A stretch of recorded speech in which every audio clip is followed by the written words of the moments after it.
Hi, my name is Marissa Pendlebury and welcome to the Nourishing channel, where I share my experiences of eating disorder recovery to help you find a lifelong loving relationship with food, mind and body. Now in this week's video I want to share a topic about uncovering your authentic and real self that lies beneath the layers of an eating disorder. So specifically with this topic, which is something I relate to so much, I think when we're suffering from an eating disorder, whatever type that may be, that we develop a whole other identity and way of living that is so far removed from who we really are. So for me, that involved becoming really perfectionistic. It involved striving to be the best in academia, getting the best grades, striving to have a really good job. I would spend most of my time trying to volunteer all the time, trying to be the best at something, or I'd take up a new hobby, but actually it wouldn't be for fun, it'd be to kind of try and make myself a better person to look good on the outside. I also obsessively went after the pursuit of like the healthy clean eating movement. I became vegan for 3 years, and in the whole time that I did that, over the course of 10 to 12 years, I became so much less of the person who I really was. Because when I developed my eating disorder at the age of 13, 14, I was such a fun-loving person before all this happened, and I wouldn't think twice about just chilling out for the day. I wouldn't think twice about eating what I wanted and just doing things purely for fun.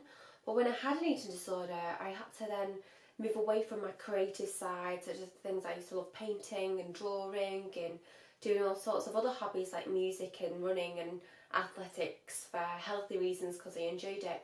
Instead I moved into this whole other world of just trying to prove myself, of trying to be this small, contained, controlled, good little girl who wouldn't step out of line. And over the course of 10 years I became such a shadow of my former self.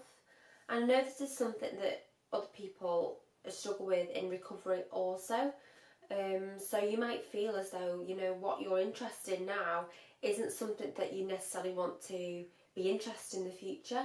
You might also have studied for years at university or work in a career that feels more designed around your eating disorder and the control that gives you and the motivation it gives you, rather than actually what you want deep down inside. And this is hard to actually uncover, because sometimes what we're doing or how we're feeling feels like the truth, especially if you've lived with an eating disorder for years and years.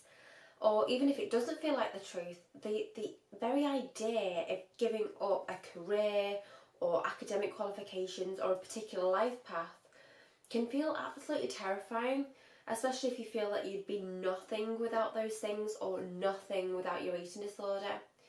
And this is another reason why eating disorders are so insidiously evil, because they make us follow a path that aren't really us, and we instead end up walking around with a mask on, trying to be someone who we're not. And deep down we feel so unfulfilled, and instead our lives revolve on this hamster wheel of perfectionism, control and all those other things.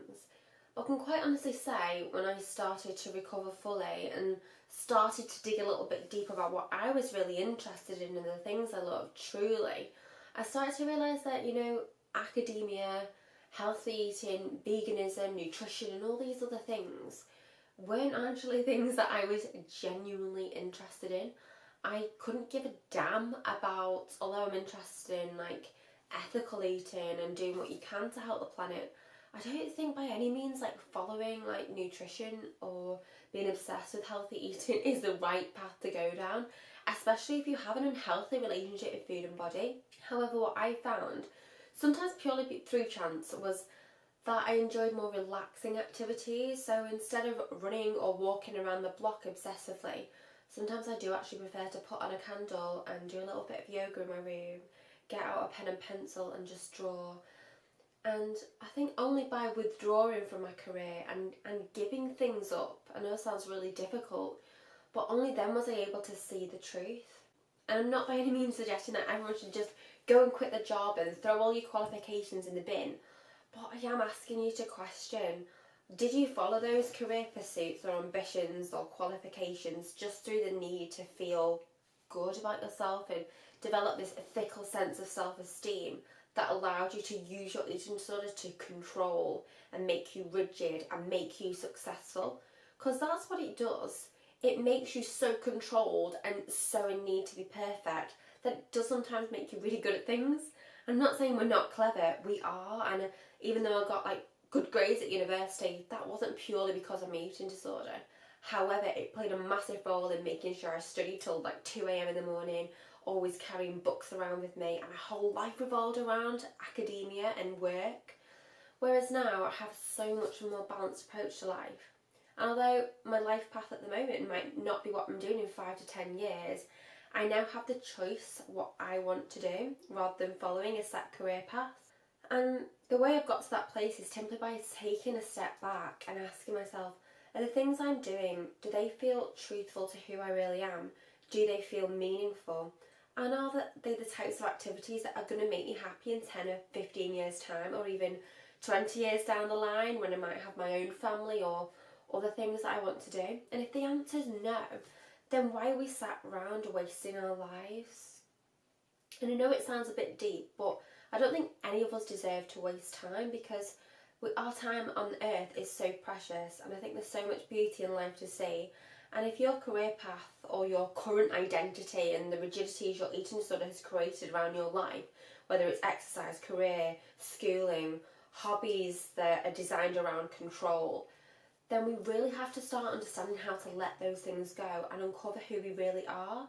Because in the process, even the mere idea of knowing who you are a little bit more, you know, that's beautiful in itself. Because, I mean, regardless of what work you do in life, your life is worth it.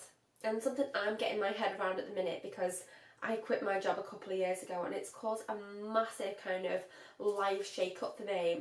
Sometimes negatively, but more so very positively.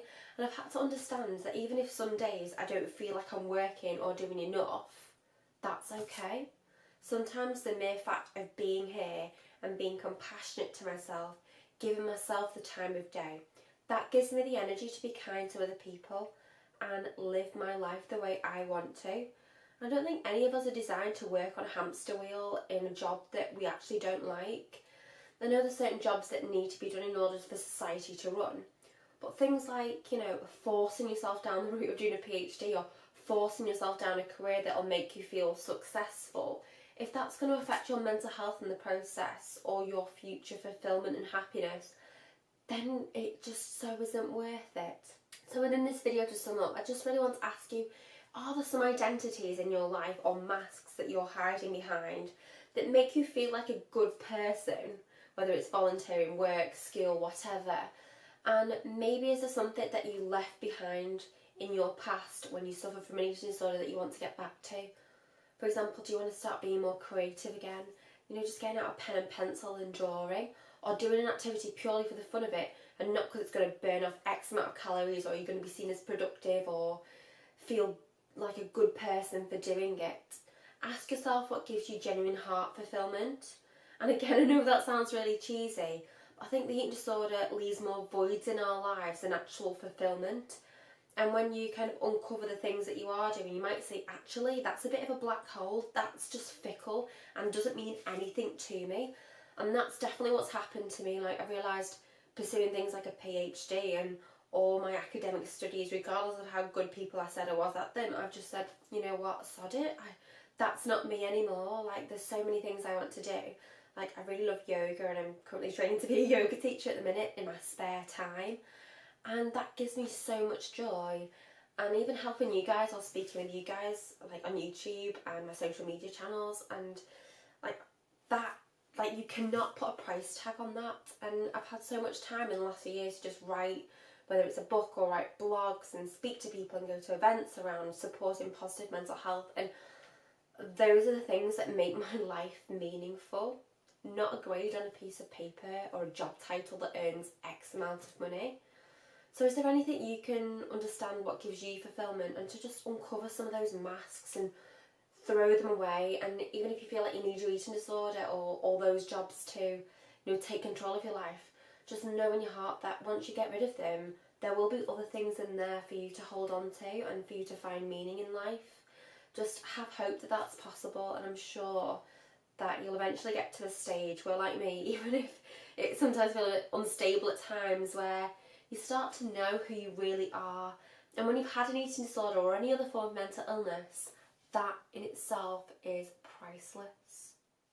So on that note, thanks so much for listening. If you want to find out more about how you can understand the Nourishing Roots philosophy to recovery and how to reclaim your life back from an eating disorder, you can find out more on my website at www.nourishingroots.com.